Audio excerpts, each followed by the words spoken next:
So tonight we have our guest speaker, Zain Armien. So I met Zain about a year ago at a conference, and I think that is really like my favorite part of science is attending these conferences, and you get to hear presentations about things that you in your regular life would never ever go read up on.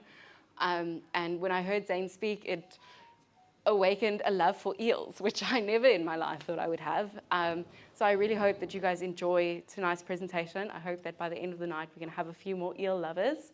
But I think it's also a really, really important concept that we are going to hear about is the connectivity between freshwater systems, estuaries, and marine systems. So we often forget that the ocean starts way before the ocean.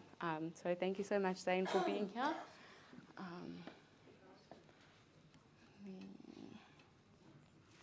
Right, hope you all enjoy. Sweet.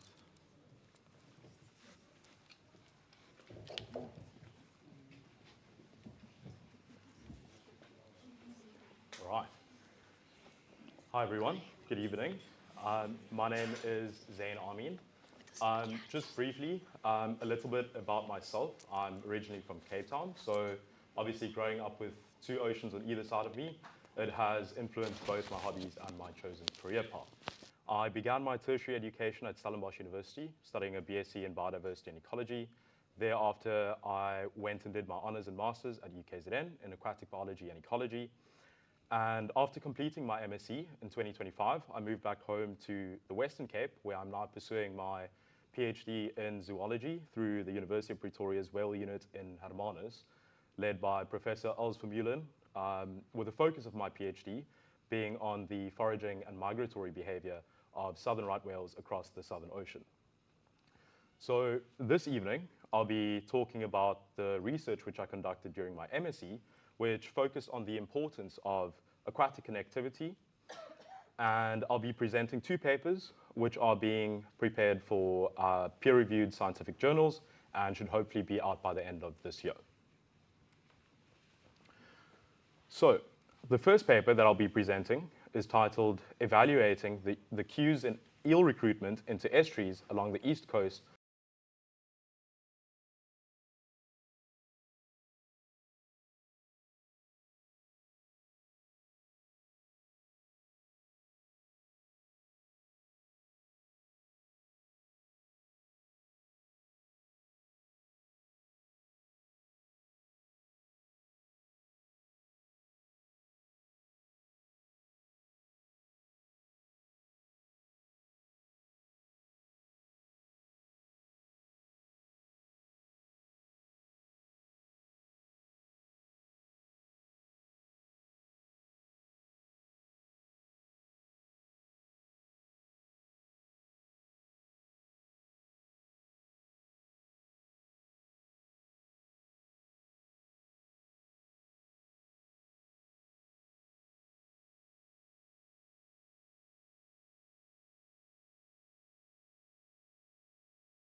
until they are recruited into estuaries along the southeast coast of Africa. They then move towards the freshwater system, morphing into ulvers.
Furthermore, we found that glass eel catch per unit effort had significant positive correlations with dissolved oxygen and electrical conductivity respectively.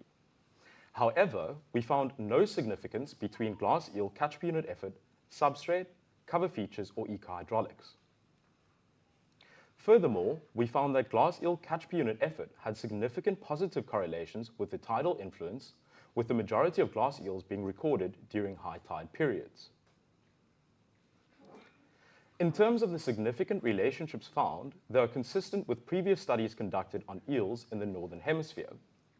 Previous studies have shown that glass eel recruitment generally occurs during periods of high rainfall, as shown by our study.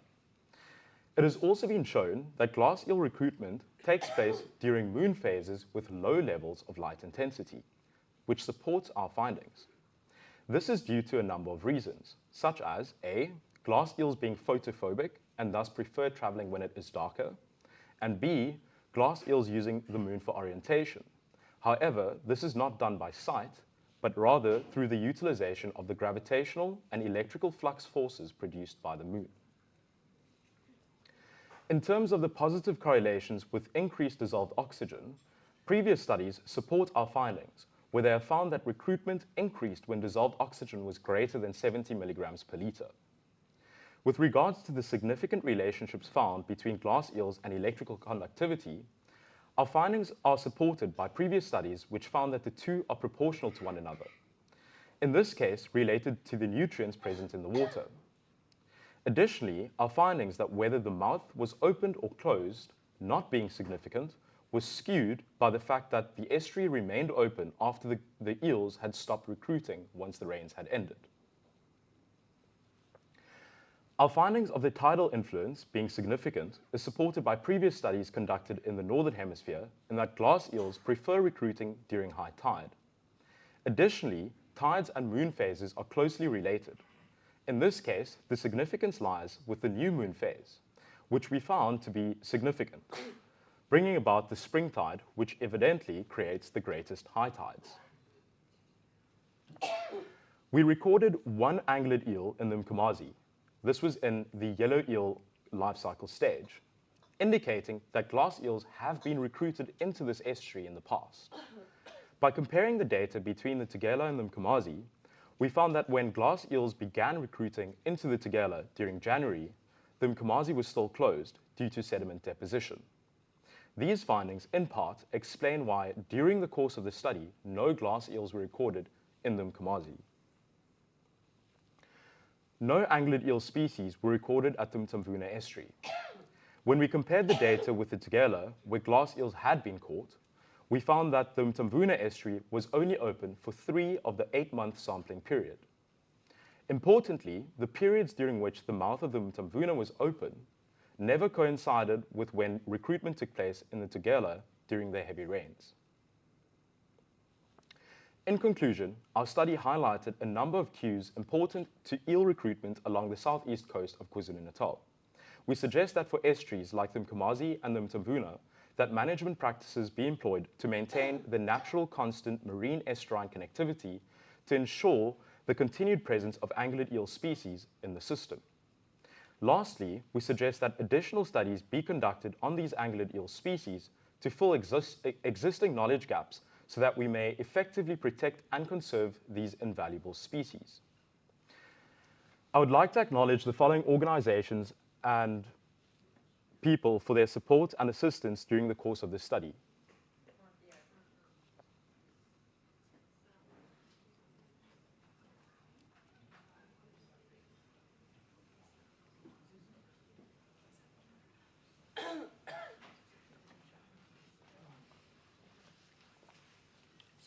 No worries.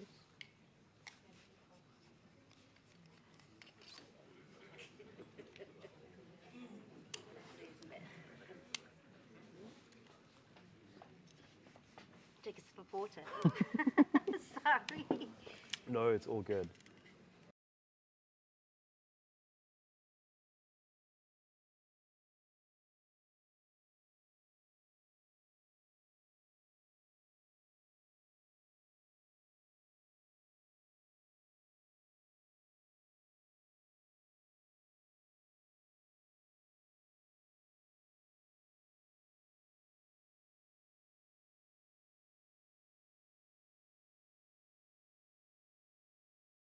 Everyone. Right.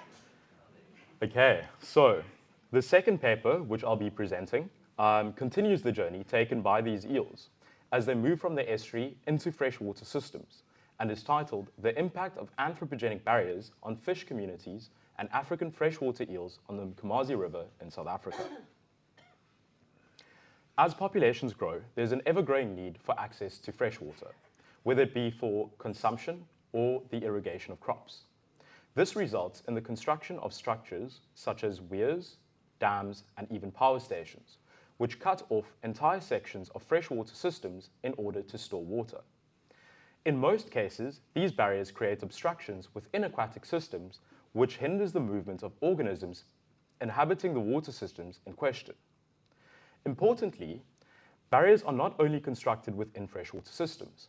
In estuaries, periodic barriers have been constructed, which are used to temporarily open and close the mouth of this estuary, which inhibits the movement of organisms between the ocean and these estuaries. Or, the mouth of the river is temporarily closed, inhibiting the movement of organisms between the freshwater systems and the estuaries. These areas are usually open all year round, maintaining a constant link between marine, estuarine, and freshwater ecosystems. Closing these river mouths hinders the connectivity between these ecosystems. Numerous aquatic species migrate to different areas within aquatic systems at different times of the year to carry out various processes critical to their life cycles. Thus, when we consider the impacts of barriers on the movement of aquatic organisms to which migration plays a critical role in their life cycles, the presence of these barriers may have significant drawbacks. The effect of these barriers becomes more evident when we consider diadromous species. Diadromous species are categorized by a certain migratory pathway, which is crucial to their survival. The life cycle of a diadromous organism is one in which the juvenile stage of the life cycle occurs either within the freshwater or marine ecosystem, while the latter stages of this life cycle would occur in the aquatic habitat opposite to the one in which the juvenile stage had occurred. Species with a diadromous life cycle can often experience more challenges, as migrating such vast distances and between two very different habitats allows it to be exposed to a significantly larger number of threats. An example of a diadromous species would be these anguillid eels. These eels are further subcategorized as catadromous species. A catadromous life cycle is one in which the organism is spawned at sea. In this case, the eels take the form of these leptocephalous larvae, which then migrate towards the coastline and are recruited into estuaries and then into freshwater systems. Due to the migration routes used by these eels, they are exposed to many threats. However, in freshwater systems, one of the most significant threats to these eels is related to the barriers within these systems. As previously mentioned, anguillid eels can spend anywhere from 7 to 50 years within these systems, depending on which species they are. As a result, they move throughout these freshwater systems in search of suitable habitat for processes such as feeding. With the construction of barriers such as weirs, dams, or power stations, the movement of these eels may be significantly reduced, which may have dire consequences for them in terms of completing their life cycles. Generally, when these barriers are constructed, they are required to construct fishways, which are pathways used by aquatic organisms to bypass the barrier. Importantly, however, after the leptocephalous larvae stage of these anguillid eels, they morph into glass eels, which possesses the ability to bypass certain barriers. However, in many cases, these fishways are poorly constructed, either by inhibiting the migration of eels in either direction within the river system, or by partially inhibiting their migration. If these fishways are poorly constructed and allow glass eels to migrate upstream, but do not allow mature eels to migrate out of the freshwater system, they will be unable to reach the marine ecosystem to breed. Therefore, being able to gauge whether connectivity remains within freshwater ecosystems is a crucial step in protecting numerous species and diadromous species in particular. Here we aim to assess the impact of fall weirs on the migration and movement of anguillid eels in the Mkomazi freshwater catchment in the KwaZulu-Natal province of South Africa. These eels are good indicator species of connectivity between freshwater, estuarine, and marine ecosystems. Thus, assessing the effect that anthropogenic barriers within the Mkomazi system has on the movement of these eels and other migratory species, such as yellowfish, will aid us in being able to deduce the state of connectivity within the freshwater catchment, and whether the constructed fishways are effective or not. Importantly, there are plans to build additional dams and another weir along the river. Our findings would provide historical data on the degree of connectivity present in the system prior to the construction of these barriers. The findings of this study could then be used to encourage the construction of effective fishways into these new barriers so that connectivity may persist. 4 weirs were selected within the catchment for analyses. The first of the 4 weirs is located at the entry point of the Mkomazi freshwater system. The second weir is located further upstream while still falling within the lower bulk catchment, and the other 2 are located further up within the midsection of the catchment.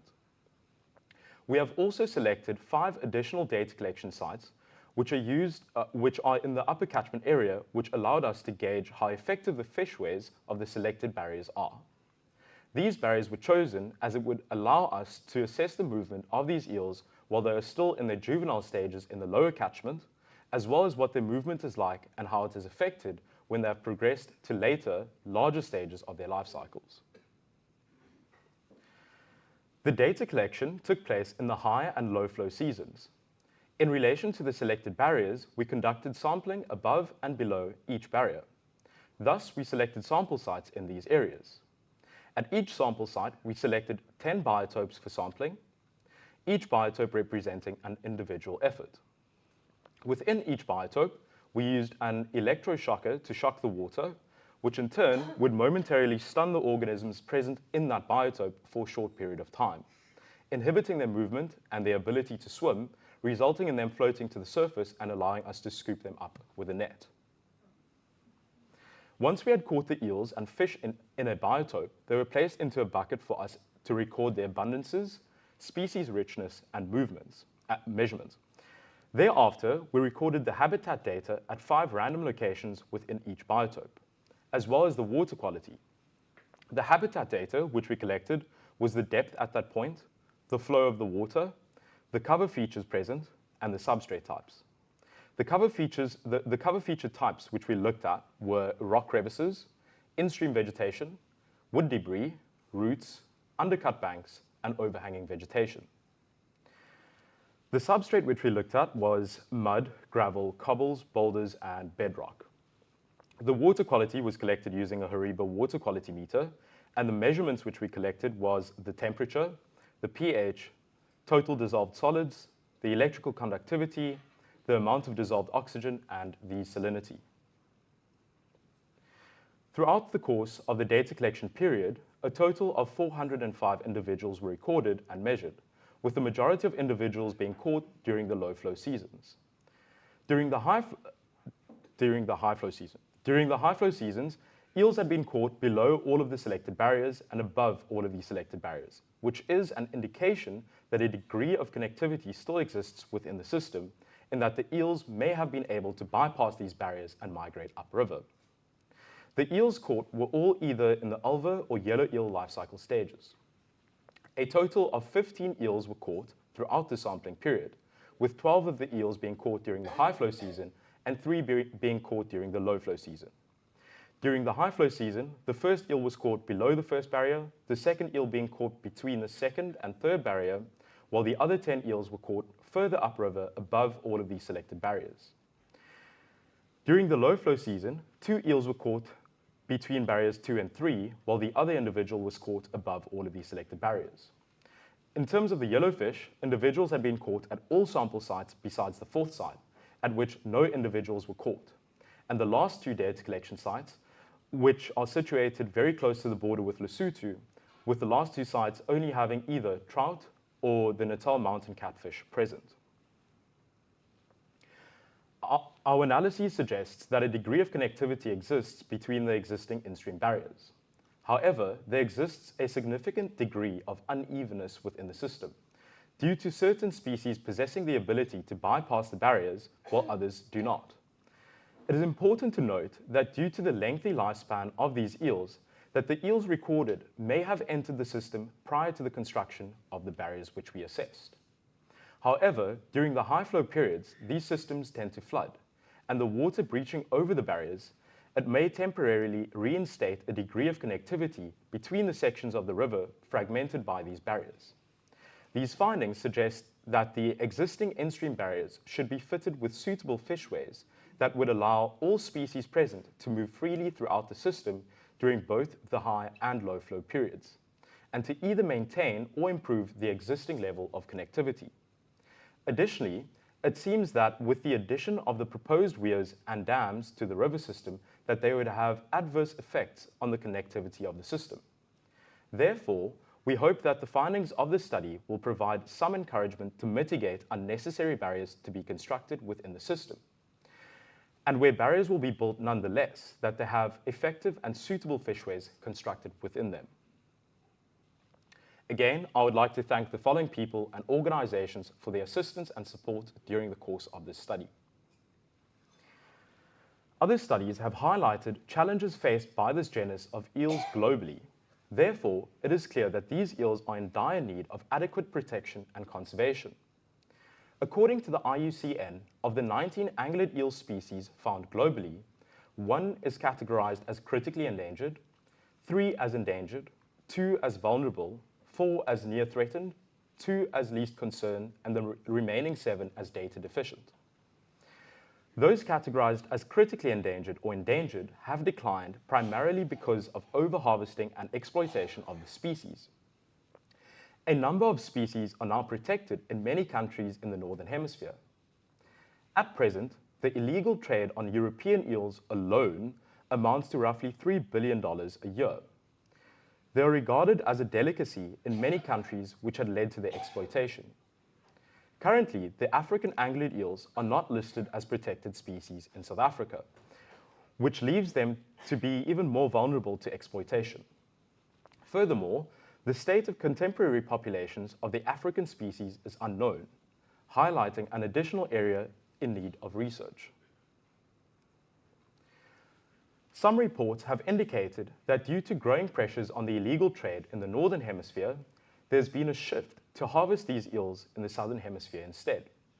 Poachers arrive and pay locals to harvest these eels on their behalf, and then proceed to ship them to the north. Presently, we do not know exactly where off the east coast of Madagascar these eels are spawning. Furthermore, the way in which these eels breed also remains a mystery. So, due to their complex life cycles, they have never successfully been bred in captivity. Therefore, we need to find ways in which we can effectively protect these species from the numerous challenges that they face. When we consider poaching alone, exploiting a species that can take up to 50 years to reach maturity for it to be able to breed has drastic consequences, as depleting available stocks significantly hinders their ability to replenish their numbers, thus making the possibility for depletion beyond recovery greater. With African anguillid eels being the only native catadromous species, they are responsible for large quantities of nutrient cycling between marine, estuarine, and freshwater habitats, further highlighting the importance of their conservation. That brings us to the end of my presentation. I hope that this talk has highlighted the importance of connectivity between marine, estuarine, and freshwater systems, in particular for a species as overlooked as these anguillid eels. It is of utmost importance that we continue monitoring these species, particularly in areas like the Eastern Cape, where these anguillid eels are the only native aquatic top predator, the absence of which would have dire consequences for the ecosystem as a whole. Thank you.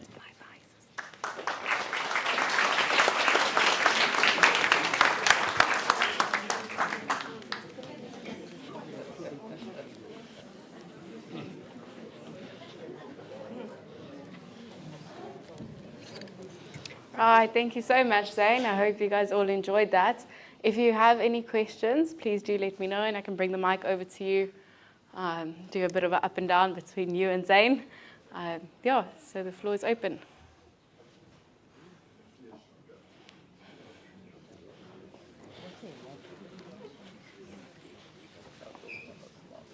question is, do the eels come so far south into our cooler waters? So would we maybe find eels in the Elkelmont estuary?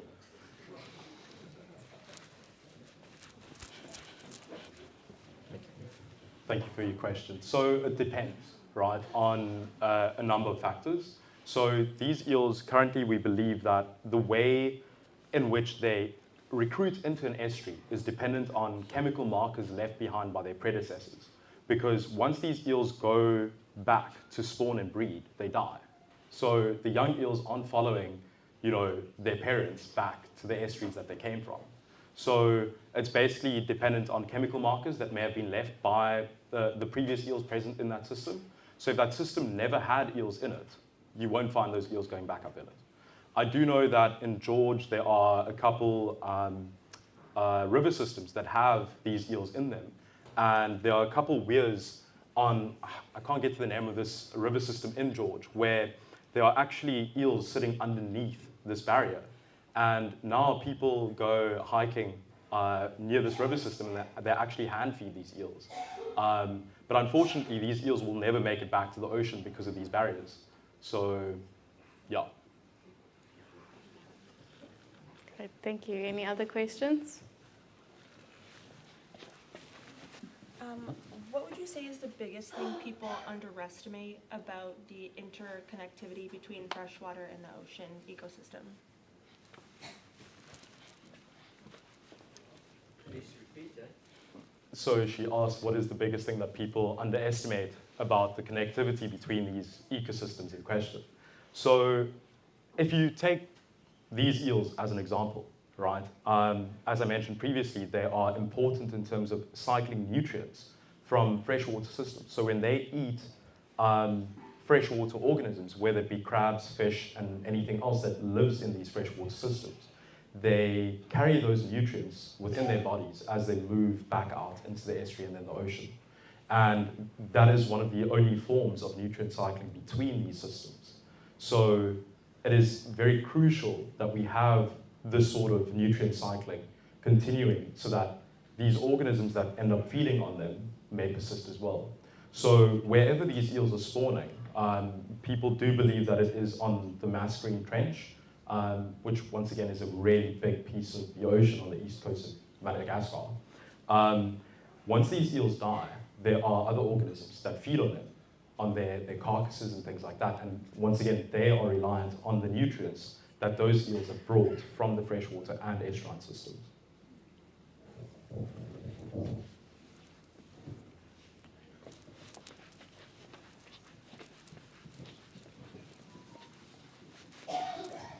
Thank you.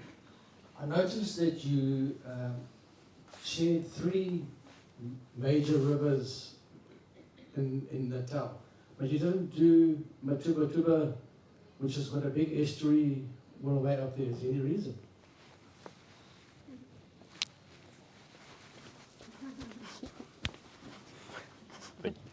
So one of the biggest things, and I think if there are any other scientists in the venue, like Lorraine as well, we can all agree that one of the biggest problems we have is getting permits.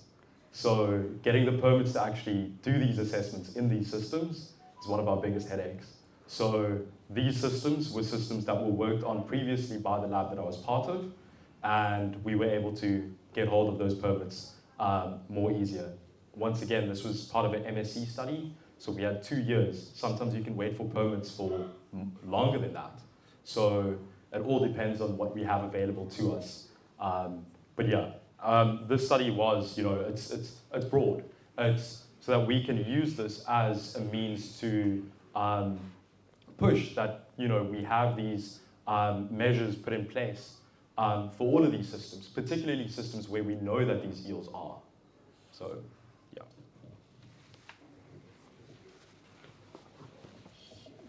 With such a long life cycle in the estuaries and freshwater systems themselves, I beg the question, who actually looks after the pollution in those estuaries? Because that must have a major impact on a breed that spends 50 years in the environment, where you almost lose track of how much of pollution is going on. So just to add, if we think about these eels globally first, some of these eels can spend up to 80 years in these freshwater systems. The South African species, 50 years. So DFFE is responsible for maintaining, the health of these systems. But obviously, if we take the Mtamvuna as an example, I mentioned that it was closed for 3 of the 8 months that we conducted sampling. It was open for 3 of the 8 months. So it was closed for a total of 5 months during that period. And one of the leading causes is due to abstraction that is happening on the river system, which leads to this sediment that comes down the river and it settles where the mouth of that estuary is.